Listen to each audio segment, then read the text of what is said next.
Hey guys আজকে যাচ্ছি আমরা একটু সরস্বতী পূজাতে বেরোতে। তো যার জন্য এখন আমি রেডি হয়ে নেব। তো এখানে আমি একদমই রেডি, বেশি কিছু সাজিনি, সিম্পল একটু আইলাইনার একটু হালকা করে লাগিয়ে দিয়েছি অনেক দিন পর, একটু আইব্রোটা বানিয়ে নিয়েছি, লিপস্টিক, ব্যাস কমপ্লিট আমার লুক। আর এখন আমি শাড়িটা পরবো, ঠিক আছে? শাড়িটা পরে আসছি।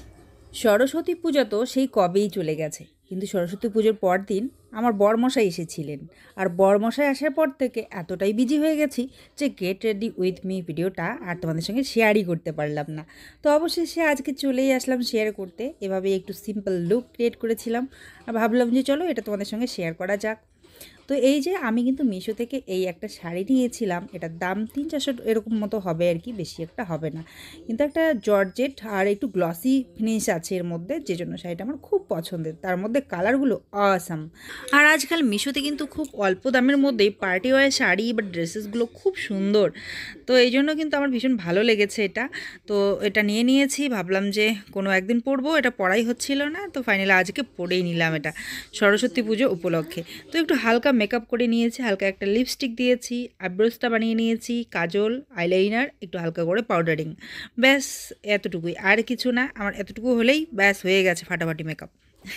আর তারপর এখন এই যে চুলটাকে একটু স্ট্রেট করে নিচ্ছি, ব্যাস তাহলেই কমপ্লিট হয়ে যাবে আমার লুকটা। আর এই শাড়িটাকে আমি স্টাইল করেছি একটা কালো সোয়েটার দিয়ে, একদম স্কিন টাইট একটা সোয়েটার।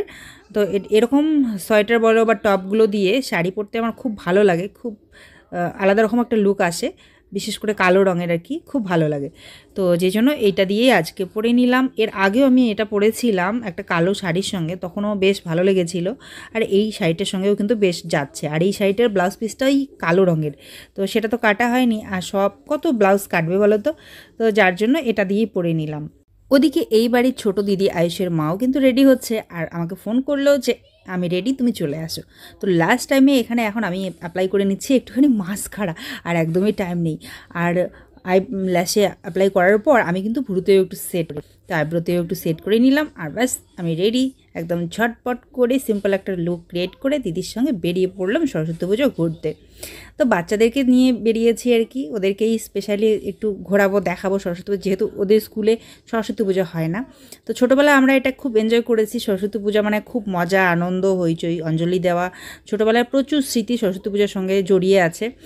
তো সেগুলো ওদের কেন মিস হবে, যে কারণে ওদেরকেও একটু সুন্দর স্মৃতি দেওয়ার জন্য ওদেরকে সঙ্গে করে বেরিয়ে পড়লাম। আর এখানে আসার পর কিন্তু দেখা হয়ে গেছে আমার সুইট সুইট কিছু সাবস্ক্রাইবার সঙ্গে। শুধু সাবস্ক্রাইবার বললে ভুল হবে, ওরা আমাদের পরিবারের এক একজন খুবই খুবই খুবই স্পেশাল সদস্য বলতে পারো। মানে তোমরা সবাই যারা শুনছো দেখছো এই মুহূর্তে এই ভিডিওটা, তোমরা সবাই আমার পরিবারের এক একজন স্পেশাল সদস্য। তোমাদের সকলের জন্য রইল অনেক অনেক ভালোবাসা আর অনেক অনেক শুভকামনা। আজকে তাহলে আসছি বন্ধুরা, সবাই খুব ভালো থেকো, সুস্থ থেকো। সরস্বতী পুজোতে কিন্তু আমরা চুটিয়ে এনজয় করেছিলাম, ঘুরেছিলাম। তোমরা এখনো পর্যন্ত না দেখে থাকলে নিচে দেওয়া লিঙ্কটা থেকে দেখে নিও, আর লাইক শেয়ার সাবস্ক্রাইব করে আমাদের পাশে থেকো বন্ধুরা। বাই।